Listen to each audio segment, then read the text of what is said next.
Welcome to Crisis in Perception, where we examine the systems shaping our world. Glad to be here for this one. Yeah, I'm really looking forward to today. Today, on our deep dive, we are opening up a massive, somewhat invisible architecture that touches almost every aspect of human life. Right. And I want to set the ground rules right away for you listening. We are not doing a book review today. We are using a specific piece of source material. Naomi Wolf's Vagina, a new biography. Exactly.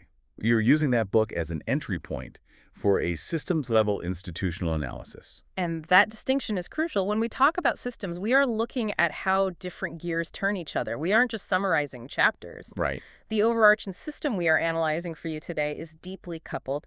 It's the intersection of sexual health, cultural meaning-making, and institutional control. Which is a heavy overlap. It is. We are going to explore how the female sexual body is treated not merely as a biological reality, which is, the surface level way it's usually presented. The plumbing model. Exactly, the plumbing model. Instead, we're looking at it as a highly governed site. It is a physical space where belief, shame, legitimacy, and agency are actively produced, regulated, and maintained by outside forces. To really get our heads around how biology and these massive systems collide, we have to look at the inciting incident that led the author to write this in the first place. The spinal surgery. Yes, the spinal surgery. It is a phenomenal biological anchor for everything we're about to discuss today. It grounds the whole theory. It really does. So the author had a mechanical back issue, a compressed pelvic nerve, and it was treated entirely as a standard clinical plumbing problem. Which makes sense under our current medical paradigm. Right, completely standard. But when she woke up and the surgery inadvertently restored that nerve function, the result wasn't just that she could feel her legs better or had less pain. It was a systemic shift. A massive one. She experienced a sudden, overwhelming rush of returning color to her vision. She had this huge spike in creativity. And a psychological change, too. Oh, a profound one. She felt this deep sense of spiritual interconnectedness, which she compared to what the Romantic poets used to call the sublime. It was a complete paradigm shift for her. Yeah, she realized that the physical injury to her pelvic nerve had actually caused a cognitive and emotional injury. And fixing the plumbing had literally brought her mind back online. It is a profound starting point because it forces us to ask a structural question. Why should you, the listener, care about a single author's spinal surgery? Because it's not just about her back. Right. You should care because it reveals a physical nerve network, specifically the autonomic nervous system and the pelvic nerve, that is inextricably tied to human consciousness. The brain-body linkage. Yes. Once you understand that the brain-body linkage is real and powerful, you can start to see how historical, medical, and media institutions have systematically designed frameworks to sever, govern, or commodify that very linkage. It goes way beyond anatomy. Way beyond. This is about how institutions manage and direct human potential. Let's break down that hardware for a second. Yeah. Because the biology itself completely upends how we are traditionally taught about anatomy. How so? Well, the text argues that the vagina and the brain function as one continuous, unbroken network. It is not just a passive organ, it's an active mediator of consciousness. The biochemical release is key here. Exactly. When this network is optimally stimulated, it triggers a massive release of neurotransmitters. The big one here is dopamine. Which the author labels pretty specifically. She does. She goes so far as to call dopamine the feminist chemical. Which is a provocative framing. It is, but it isn't just a catchy phrase. Dopamine is the chemical driver of assertiveness, focus, and motivation. It's the molecule of agency. Yes. Yeah. It's what makes you feel like you can take on the world. And alongside that, you have the release of opioids, which drive feelings of bliss, transcendence, and universal connection. If we pull back and look at the implications of that hardware, this claimed brain-body linkage justifies an entirely new interpretation of female creativity and cognition. It completely rewrites the narrative. It does. The source relies heavily on the work of the pioneering psychologist William James to explain this. Right, going back over a century. Back in 1902, James wrote about this concept of biological consciousness. He argued that our physiological states directly dictate our access to the sublime. Or what Freud later called the oceanic feeling. Exactly, that incredibly rare sensation of limitlessness and boundary dissolution. And we have modern science backing this up now, too. We do. Modern MRI research by scientists like Janico Georgiadis has verified it. Georgiadis found that during female orgasm, the regions of the brain responsible for self-awareness, fear, and self-regulation literally power down. They just go quiet. They go completely quiet. So we aren't just talking about a local physical reflex. We are talking about a biologically triggered, altered state of consciousness. Which means we are talking about power. Ultimately, yes. Because when you have a biological mechanism that is capable of altering consciousness, wiping out fear, and boosting assertive dopamine, large-scale institutions are absolutely going to take notice. They have to. It's a variable they need to control. And if we look across history, we can literally track how different cultural frames were designed to manage this specific biology. The framing shifts dramatically depending on the era. It really does. In ancient Eastern traditions, for instance, the frame was overwhelmingly centered on the sacred. We're talking about the Tantric and Taoist tradition. Right. The language there is very telling. In those texts, the vagina wasn't marginalized. It was revered with terms like the Jade Gate or the Lotus of Wisdom. It was explicitly understood as a sacred pathway to universal harmony. Exactly. The Taoist texts even detailed how a woman's arousal was central to the spiritual health of the entire community. It was foundational. They believed her yin essence was medicinal, and they framed it as the man's absolute, solemn duty to cultivate her pleasure slowly, ensuring her mind and body were entirely relaxed. That is a perfect example of a system designing a frame that rewards reverence. It treats female arousal as a culturally central, stabilizing force. Let systems evolve. And they often undergo massive structural shifts depending on who is in power. The text points to a severe pivot with Judeo-Christian interpretations. Specifically highlighting the influence of the Apostle Paul. Right. Paul was a Hellenized Jew, and he introduced the Hellenic mind-body split into early Christian communities. This wasn't just a minor theological tweak, was it? Not at all. It was a monumental systemic redesign of how the human body was governed. It created a new cultural frame entirely. Where sexuality was no longer a sacred, integrated pathway to the divine. Exactly. Instead, it was suddenly cast as inherently shameful, profane, and fundamentally at war with the intellectual and spiritual mind. So how does a shift like that actually impact the individual living inside the system? It's devastating. It seems like it takes a deeply private biological experience and violently translates it into a matter of public status and control. That is the exact mechanism. If we go back to the biology, if a woman's nervous system naturally releases dopamine and opioids that make her confident, creative, and feeling fundamentally connected to the universe, how does a patriarchal institutional structure handle that reality? It handles it by treating that private biological function as a public threat. We always have to look at the incentives driving a system. Predictability. Always predictability. Institutions, whether they are religious, political, or economic, rely heavily on predictability and compliance to maintain order. And a highly enfranchised, confident individual is not predictable. The text makes a fascinating point here. Optimal dopamine levels make a woman hard to drive to self-destruction, to manipulate and control. Her private ecstasy and neurological health directly translate to public confidence and agency. Yes. A woman who is neurologically saturated with dopamine and oxytocin is not easily governed by fear, shame, or consumer insecurity. She's essentially unbothered by the governance tools. Exactly. Therefore, the status system has a massive vested interest in regulating, suppressing, or pathologizing that biological mechanism. Embodied authority is viewed as risky, irrational, and highly disruptive to the status quo. That brings us perfectly into the Victorian era, which the source frames as a time of massive redesign regarding female sexuality. But very clinical redesign. Very clinical. In the 19th century, you have the rise of the formal medical establishment. Specifically, you see male gynecologists actively replacing female midwives. The shift away from holistic care. Right. We transitioned from a midwifery model that supported natural physiological processes to a model of heroic medicine. Which was incredibly invasive. Highly invasive. This new model was characterized by impatient, highly clinical, and sometimes violently invasive interventions. The source provides a truly harrowing example with J. Marion Sims. Yes, the so-called father of modern gynecology. He is often called that, but the book details how he perfected his surgical techniques for fistula repair by practicing on enslaved women without anesthesia. It is a horrific reality of how the medical foundation was built. And around the same time, you have prominent medical figures like William Acton. Another major architect of this era. He was a gynecologist who essentially codified the concept of female passionlessness.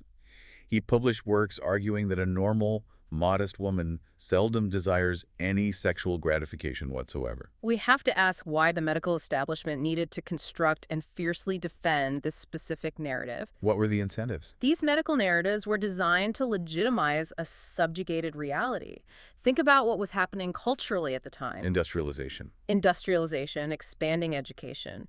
These forces were creating a class of increasingly enfranchised women who were beginning to demand political and social rights. So as they pushed for autonomy in the public sphere, the system pushed back. Using the ultimate authority of the era, science. By pathologizing female desire, for instance, by publishing medical consensus that masturbation caused a spectrum of diseases leading to hysteria and madness, the medical establishment created a scientifically sanctioned form of control. It's incredible how literal it became. They literally veiled the vagina during medical exams. Right, working blind. The doctor would work by touch under a sheet. And the text argues this wasn't just about modesty. No, it was structural. It was a physical manifestation of the system making the female body an abstract, clinical site of subjugation. It completely divorced the anatomy from the woman's embodied lived experience. It is the ultimate systemic pushback. When women gain access to rights, like during the 19th century emancipation movements, the surrounding institutions tighten the leash on their bodily autonomy to compensate. And if we move into the 20th century, the control mechanisms evolve again. They become almost psychological. Enter Sigmund Freud. Exactly. Freud created what the source describes as a completely new psychological test for women. The mature versus immature framework. Right. He divided female orgasms into two distinct categories: the immature clitoral orgasm and the mature vaginal orgasm. It was a manufactured binary. He argued that as a little girl turns into a psychologically healthy adult woman, she must transfer her excitability entirely from the clitoris to the vagina. From a purely biological and neurological standpoint, that theory is entirely nonsensical. It contradicts basic anatomy. Completely, but from a systemic standpoint, it is absolutely brilliant. Freud's framework effectively gaslit generations of women. It rewarded compliance to an illusion. It rewarded women who could supposedly fit this newly invented, male-defined psychodynamic model of maturity. And it severely punished those who couldn't, labeling them as neurotic or emotionally stunted. By phrasing the very biological mechanism of female pleasure as a pass-or-fail test of psychological stability, the system managed to keep female sexual authority completely off balance. It internalized the governance. That's the key right there. The system no longer needed to explicitly police women because women began policing their own bodies and minds to meet an impossible, scientifically fabricated standard. It's highly efficient. Extremely. Fast forward a bit further to the 1970s and into our modern era, and the system morphs yet again. The rise of mass media. Yes, the explosion of mass media, pornography, and libertarian sex manuals like Alex Comfort's The Joy of Sex. On the surface, if you just glance at it, this era looks like ultimate liberation. Right, people are finally talking about sex openly. It looks like freedom. But the source argues this is actually just a different kind of restrictive framing.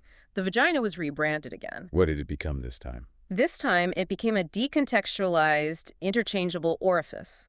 The cultural narrative framed sex purely as adult play, a recreational activity, completely devoid of emotional consequence, vulnerability, or spiritual depth. So it was entirely severed from that William James concept of biological consciousness that links the physical body to the sublime. Completely severed. And when we see a cultural shift like that, we always have to follow the money. We have to look at markets. Markets profit massively from informational scarcity and deep-seated personal insecurity. Precisely. When a culture reduces sexuality to mechanics, aesthetics, and performance scripts, you create a widespread sense of inadequacy. And pharmaceutical companies can step in to monetize that inadequacy. They absolutely do. They can sell SSRIs to treat the chronic pain, depression, or low libido that inevitably results from this systemic mind-body disconnection. Because it's easier to sell a pill than to fix a culture. And a pharmaceutical company cannot monetize a partner taking the time to learn how to be truly attentive. You can't put that in a bottle. No. Furthermore, the modern porn industry captures human attention by actively short-circuiting the autonomic nervous system. It replaces profound, vulnerable intimacy with corrective consumption. It trains the human brain to engage in what we might call pixel bonding. Wait, let's unpack pixel bonding for a second. How does that actually function differently than human connection from a biological standpoint? Pixel bonding is essentially a high-speed dopamine hack. Human bonding requires the autonomic nervous system to slowly assess a partner, establish safety, and navigate the incredibly complex, often awkward reality of another person's emotional state. It's work. It takes time. It requires vulnerability, which is metabolically expensive and risky for the brain. Mm. Pixel bonding bypasses all of that. It provides the visual stimuli to trigger the dopamine and opioid release without requiring any of the safety building or vulnerability. So it's like a shortcut. It's the equivalent of eating pure processed sugar instead of a complex meal. It provides a rush, but structurally, it leaves the individual isolated, emotionally malnourished, and trapped in an endless cycle of corrective consumption. Which makes them incredibly easy to market to. Exactly. That makes total sense, and it perfectly sets up the counter-incentives the author proposes. If pixel bonding and mechanical sex bypass the nervous system's need for safety, what actually fulfills it? The source introduces a framework for this. Right. She talks about something called the goddess array. And to be clear for everyone listening, this isn't some mystical New Age concept. Not at all. It's very practical. It's a set of specific, sustained, observable behaviors.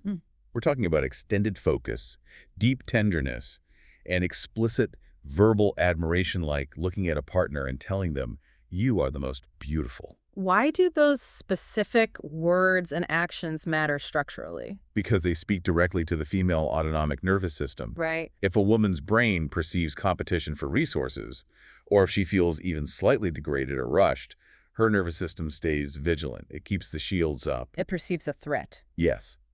But when the goddess array is activated, it acts as an override code. The nervous system drops its vigilance. This brings us to a crucial understanding of evolutionary biology and how our bodies interact with our environments. Tell me more about that. The female brain is wired to constantly scan the environment, essentially asking a background question. Is it safe here? Am I secure? It's always running in the background. The goddess array functions as a robust relationship and meaning system that answers yes. It rewards vulnerability and stabilizes autonomy. It proves the environment is safe. When the autonomic nervous system receives those sustained, undeniable signals of safety, it finally drops its defensive posture. And when that happens, the temporoparietal junction of the brain. The area that constructs our rigid sense of self and maintains our boundaries. Exactly. That area can quiet down. It allows the brain to enter that disinhibited, transcendent state. And the structural outcome here is massive. Yeah. We aren't just talking about a more pleasant physical experience. No, we are talking about stabilized mental health, heightened creativity, and a profound, unshakable sense of self-worth. But the reality is, most people aren't living in environments that activate the goddess array. Far from it. They are living in systems that actively prevent that safety and enforce the mind-body split. So what are the predictable structural outcomes of that? The physical toll is documented. The source details some fascinating research showing that environmental stress physically, tangibly alters vaginal tissue. Yeah, well, laboratory stuff. Right. They looked at laboratory studies on female rats. If you introduce chronic stress to a female rat's environment, the actual cellular functioning of her vagina degrades. It starts working correctly. Its physical ability to send pleasure signals and release hormones to her brain is severely inhibited. The stress doesn't just put her in a bad mood, it physically breaks the network. This is what we call fragmentation. It is the predictable outcome of separating the mind from the body. Fragmentation produces misread signals across the entire system. Let's translate that rat study to a human environment. Okay, imagine a workplace characterized by casual harassment. Or a broader culture steeped in degrading media and impossible beauty standards. That environment is constantly signaling threat to the human autonomic nervous system. The body reacts to that threat by releasing cortisol, the stress hormone. And that chronic, low-grade bad stress doesn't just make it difficult to relax, it inhibits systemic health. It leads to what the source identifies as an epidemic of vaginal depression and widespread low libido. And here is the truly insidious part of this system. It tells women that their low desire or their physical pain is a personal failing or a psychological defect. When in reality, it is a perfectly logical, highly efficient biological response to a hostile environment. To really show how extreme that biological response can be, there is a staggering anecdote in the text about Dr. Burke Richmond. The push test. Yes. He's a physician who works with patients who have a history of sexual abuse, and he uses this push test. I want to paint the picture of this because it is so wild. It's a very clear visual. He has these women stand up in his office and close their eyes. Then he lightly pushes them on the shoulder. Now, a person without this specific trauma history will naturally engage their core. Right. They shift their weight and resist the push to catch their balance. Hmm. But these traumatized patients, they just topple over. They easily fall to the ground. They don't have any actual muscular or neurological deficits, but their bodies react as if they have zero structural integrity. But the story doesn't end there. No. When Dr. Richmond, acting as a trusted medical authority in a safe room, explicitly speaks to them and gives them permission to resist, telling them it is safe to hold their ground, the change is instant. The body responds to the safety signal. He can push them with all his physical strength, and they become solid as a rock. They don't budge. That is perhaps the most visceral example of the detached response and how trauma and dissociation function as structural mechanisms. It's incredible. Trauma literally destabilizes the patient on a physical level. The outcome of sexual violence or even chronic systemic degradation over a lifetime isn't just a physical injury or a bad memory. It is a systemic reprogramming of the brain's internal safety metrics. Think of it like a home security system.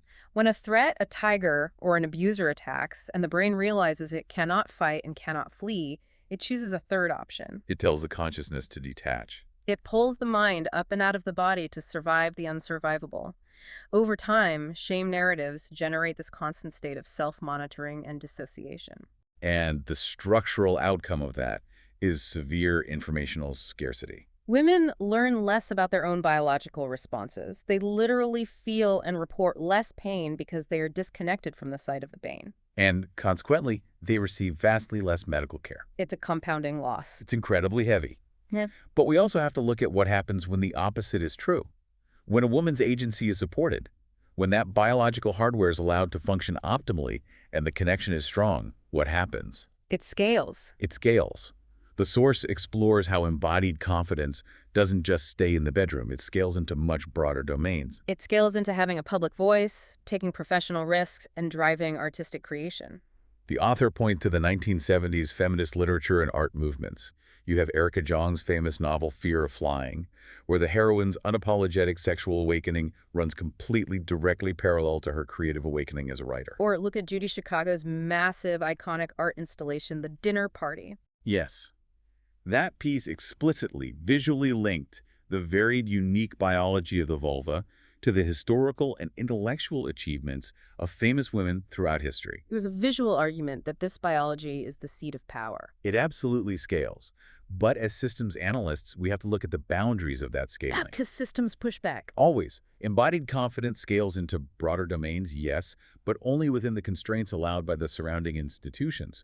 Let's look at historical literature for a counterexample. The Kate Chopin example. The source actually uses Kate Chopin's classic Victorian novel, The Awakening, as an epigraph. In that story, the protagonist, Edna Pontellier, experiences a profound sexual, sensory, and intellectual awakening. She reconnects with her biological consciousness. But what happens? The institutions around her, the marriage laws, the social etiquette, the economic realities of the 1890s are entirely rigid. They cannot tolerate her unbridled agency. She has awakened into a cage. Ultimately, she swims out to sea to her death. The surrounding societal structures were too rigid to absorb her disinhibited self. The system gives an awakened individual a terrible choice: forced compliance and a return to dissociation, or absolute ruin. So the obvious question for us today is, why does this system persist right now? We have modern science. We have had decades of feminist movements.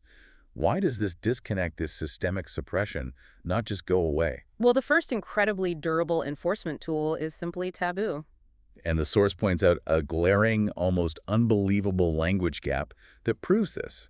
We do not even have a universally accepted, non-clinical, non-vulgar word in the English language for the entire female sexual network. It's true. Think about it. The word vagina is used colloquially, but medically it just refers to the internal canal. We literally do not have a standard everyday word to describe the entire integrated system, from the labia to the cervix to the pelvic nerve. Taboo is one of the most highly effective governance tools ever invented, precisely because it is invisible. If you don't have the words, you can't talk about the problem. Without shared, accurate language, a demographic cannot establish shared metrics for their own baseline health.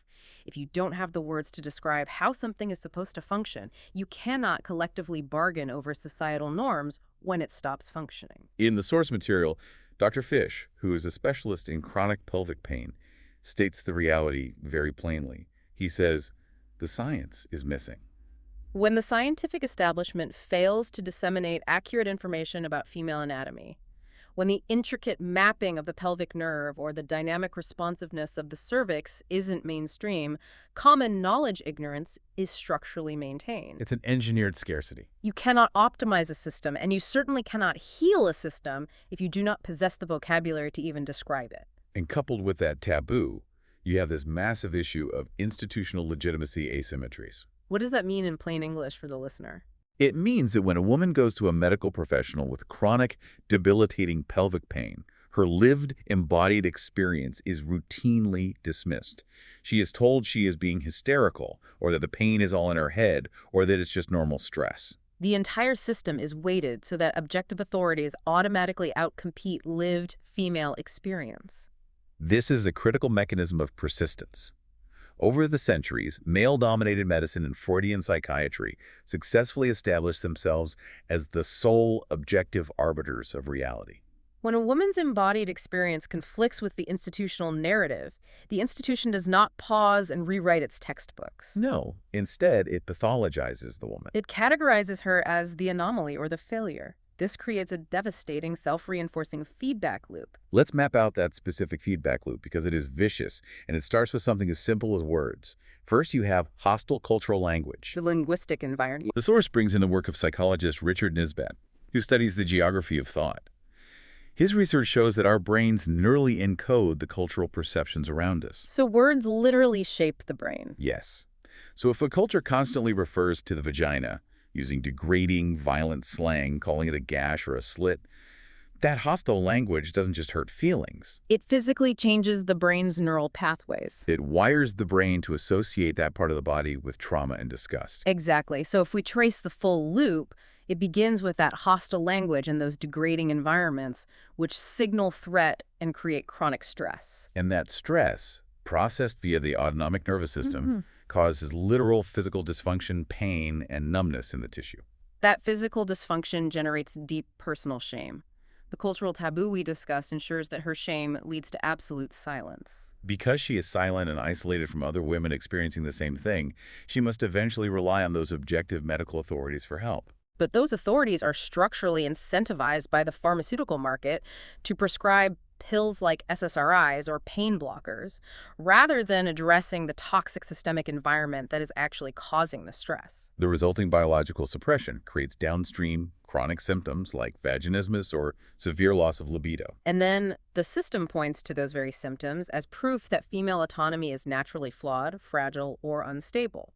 The system manufactures the disease, blames the patient, and then sells her the coping mechanism. It is a perfectly closed loop. So let's pull all the way back and look at the nested systems mapping here. A big picture. We can see how this one specific biological network, this brain-vagina connection, is tethered to literally everything else in our society. It touches public health systems. It dictates how medical providers are trained, whether they understand trauma-informed care, and where billions of dollars in research funding actually go. It touches media economies, determining how pornography commodifies aesthetics to capture our attention and fundamentally rewire our bonding mechanisms. It even touches gendered labor and status hierarchies, dictating who is expected to do the exhausting emotional labor in a relationship, whose physical discomfort is tolerated as normal, and who must constantly adapt to survive.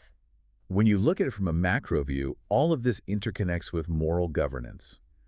The way a culture talks about the vagina directly dictates how women in that culture are allowed to exist in public spaces. The entire system relies heavily on the illusion that sexuality is a private, isolated, purely biological event that happens behind closed doors. But in reality, it is deeply, inextricably enmeshed in how a society distributes power, how it fosters creativity, and how it allocates safety. When an institution can control the biological seat of confidence and meaning-making, it can effectively control the population. Which brings us to the core question we always have to ask on this show. What is the crisis in perception here? Analytically, the crisis in perception operates on 4 distinct levels. Let's break them down. First, what is being misperceived? The vagina is misperceived by the broader culture as mere flesh. It is viewed as a disconnected reproductive mechanism or a decontextualized interchangeable orifice meant solely for adult recreational play. Second, what structural layer is obscured by this? This surface-level view completely obscures the intricate biological structural layer of the autonomic nervous system, the pelvic nerve, and the profound brain-body linkage that actually mediates human creativity, confidence, and the processing of trauma. Third, why does surface interpretation fail? Surface interpretation fails because it treats massive systemic outcomes, like the widespread epidemic of low libido, chronic pelvic pain, or female depression, as individual medical failures or personal psychological defects. It entirely fails to see these symptoms as highly predictable, logical responses to an environment that is constantly signaling threat. And finally, how does systems-level analysis change our visibility? By applying a systems-level analysis, we see the female sexual body not as a passive object, but as a heavily governed site of power. We understand that restoring the goddess array, which means actively signaling safety, reverence, and profound acceptance, is not just about achieving better sex or better relationships. It is a structural reclamation of female agency, cognitive power, and meaning-making in the world. Exactly. So what does this all mean for you as you turn off this deep dive and move through the rest of your day? I want to leave you with a thought to mull over, one that takes this out of the realm of biology and into the physical spaces you occupy. In non-sexual spaces. Yes. If our deepest autonomic nervous systems are constantly invisibly scanning our environments for signals of safety or threat in order to unlock our highest creative and confident selves, how might this change the way we design our non-sexual spaces? It's a profound question. Think about the boardrooms you sit in, the digital platforms you scroll through, and the city streets you navigate daily. If systemic language and environmental stress literally, physically reshape our neural wiring and suppress our biological potential, then creating truly safe, reverent spaces isn't just a matter of social politeness or HR policy. It is a biological imperative for human innovation. Exactly. How is the physical architecture and the cultural language of your daily life quietly governing your internal biology? Crisis in Perception examines how systems shape belief and how better tools help us see clearly. This project is free and publicly accessible. If you'd like to support the time, tools, and research behind Crisis in Perception, you can become a supporter on Patreon. For a shorter visual overview of this topic, see the mini explainer linked in the description. If you enjoy this kind of systems-level analysis, please like, subscribe, and comment with books or topics you'd like us to explore next.